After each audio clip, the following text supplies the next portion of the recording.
I think the incredible privilege I got tonight is to describe somebody to you who has been in this business for a very long time, has no enemies at all, which is quite incredible in the business like we've been in. Everybody admires him where he can get things incredibly right and incredibly wrong, and it's so informative.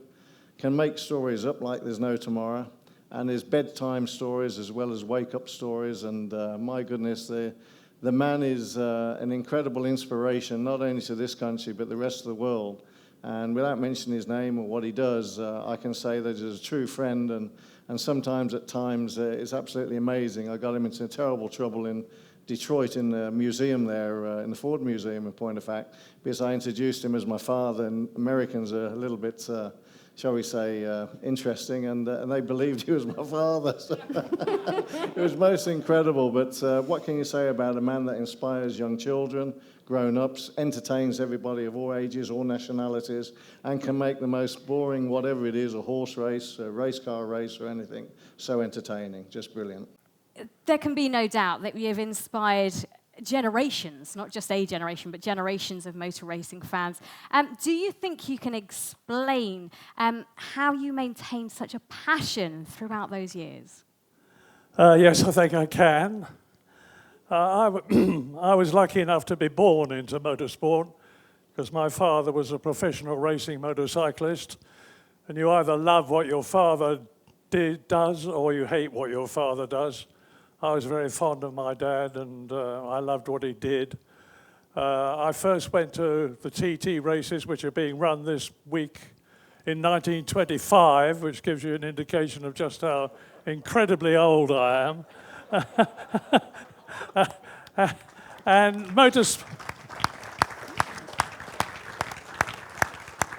motorsport has been very kind to me.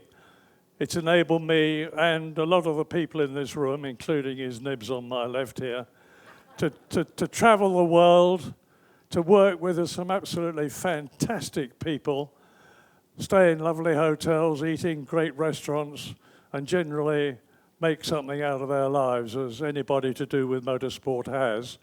Because if you are in motorsport, you've got to be the best or you fail. Absolutely, good words to heed. Now, many people know you for your commentary. However, they won't know the huge amount of work that you put into notes, into researching, into speaking to the drivers, all those quotes. So, I mean, this, if you don't mind me saying, was before the internet. I mean, I have it easy. I just get a memo sent to me with what people have said. But tell us what research went into your race weekends and preparation.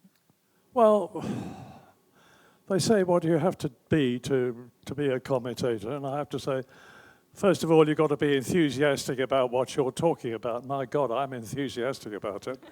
And the second thing is you need to know what you're talking about. Now, a lot of people thought I didn't know what I was talking about.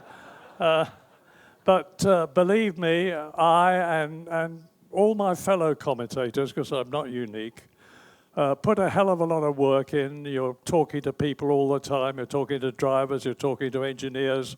You're talking to mechanics. You're talking to the tire people. Anybody that can add to your knowledge of what you're supposed to be talking about is going to be useful to you. And yes, I used to make a lot of notes, which I stuck on the commentary box wall and never looked at. But basically, you have to be interested in what you're doing and do it to the best of your ability, which I suppose applies to any job anywhere. Nigel, I'm going to turn to you again. You gave a lovely tribute to Murray just now. I was going to ask you to tell us a little bit more about Murray the man, but you kind of did that just then. So I want to hear about some of these anecdotes that you've got that maybe we haven't heard before. There's a couple of really brilliant ones I'll share with you probably, and one is the most amazing interview we did in Rio, didn't we, for about 20 minutes. I had to interview. I didn't have to interview. I wanted to interview Nigel, and I interviewed him in the pit lane at Rio, and the temperature was about 40 degrees that early in the morning, and we did, if I may say so myself, a bloody good interview. Nigel was at his best. I seemed to be asking the right questions.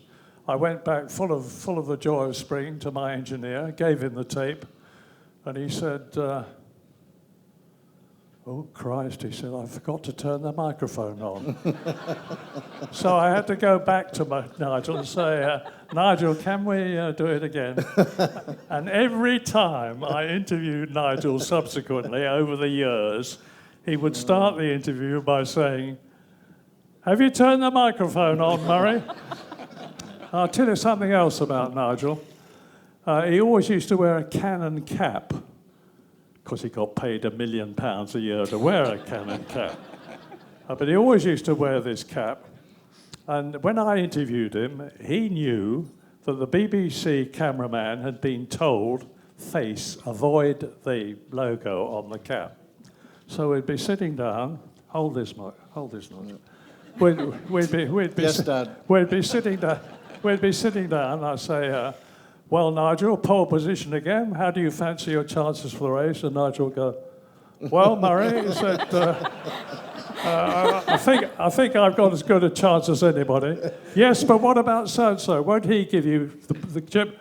"Well, Murray, I think..." And he was under the table by the time we'd finished the interview.